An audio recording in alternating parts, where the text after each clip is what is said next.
drying tears. Karibu katika kipindi chetu cha Futa Machozi. Leo Jumatano tumetoka kwenye ibada ya kutafuta uwepo wa Roho Mtakatifu na kujifunza kuhusu kulinda imani zetu. Lakini sikiliza, kuna hili kusudio ambalo tunaendelea nalo kila Jumapili, ambalo pia nataka nikusomee katika maneno ya Mungu uweze kuona hichi ambacho tunakuitia kwa Jumapili hii. Biblia inasema kwenye kitabu cha Isaya sura ya 55 mstari wa 1 na wa 2. Maandiko matakatifu yanasema, haya, kila aonaye kiu njooni majini, naye asiye na fedha njooni nunueni mle. Naam, njooni nunueni divai na maziwa bila fedha na bila gharama. Kwa nini mtoe fedha kwa ajili ya kitu ambacho si chakula, na mapato yenu kwa kitu kisichoshibisha? Nisikilizeni kwa bidii, mle kilichochema, na kujifurahisha nafsi zenu kwa unono. Kwa hiyo hii ndiyo ahadi ya Mungu kwa wewe ambaye una kiu. Kiu gani? Ya kujazwa na Roho Mtakatifu, imani yako iwe imara zaidi. Kiu ya kufunga ndoa, una kiu ya kupata kazi, una kiu ya familia iliyobarikiwa, una kiu ya kupata amani ndani ya moyo wako. Kwa hiyo ninapenda kukukaribisha Jumapili hii, kwa sababu atakayeondoa kiu hiyo ni Yesu peke yake. Ndio maana akasema yeye aliye na kiu aje kwake. Inamaanisha kama unataka suluhisho, kama unataka baraka zake, Jumapili hii saa 4 kamili asubuhi njoo ungana nasi, utakwenda kuona Mungu atatimiza neno lake katika maisha yako. Kwa hiyo sasa hivi twende break fupi, alafu tukirejea nataka tufanye maombi, alafu baada ya kufanya maombi kuna habari nyingine nataka nikupatia katika jina la Yesu. Lakini Jumapili kama una kiu, njoo kwa Yesu, ataiondoa kiu yako. Tunapatikana katika makanisa yetu.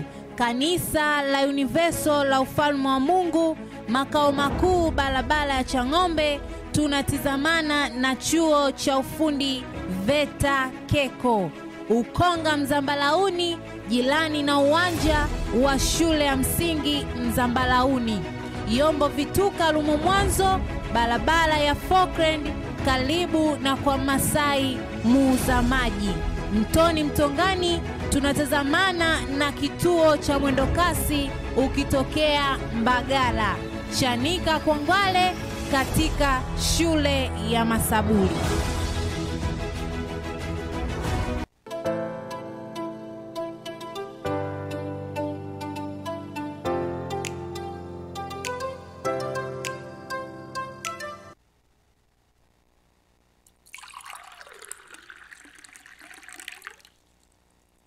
Kwa hiyo tumerejea sasa hivi. Andaa maji yako kwenye glasi, twende tufanye maombi. Funga macho yako. Baba, katika jina la mwanao Yesu Kristo, Bwana Yesu, ninaunganisha imani pamoja na watu hawa. Mungu wangu, ninakuomba Baba uweze kuachilia baraka zako juu ya maisha yao. Baba, ondoa huzuni, ondoa masikitiko, ondoa uovu Baba, ondoa ulevi, ondoa mkandamizo, mawazo ya kujiua, magonjwa, kukosa kazi, matatizo ya familia, changamoto za kiroho anazokumbana nazo mtu huyu. Baba, ninakuomba sasa hivi kwa mkono wako ambao sio mfupi Baba, ingia ndani yao na uondoe hayo mateso kwa jina la Yesu Kristo. Toka matatizo.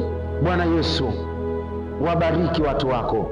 Ninatangaza uponyaji, baraka, mafanikio, ulinzi katika maisha yao, na pia ninakuomba Bwana Yesu uyabariki nayo maji na kuyatakasa, ili watakapokunywa wao na familia zao wapokee uzima, nguvu katika jina la Yesu. Sema amina. Amina. Kwa hiyo Mungu akubariki. Tukutane Jumapili katika ibada ya saa 4 asubuhi, na Mungu atakwenda kumaliza kiu yako. Sasa sikiliza kwa makini.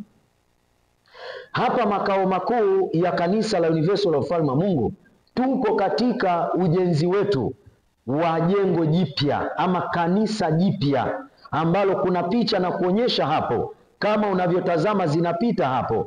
Kwa hiyo hili ndio kanisa ambalo ndio litakuwa makao makuu ya kanisa la Universal kwa Tanzania nzima. Kwa hiyo tayari kama navyozungumza na wewe, vitu vyote vinaendelea katika uwanja wetu.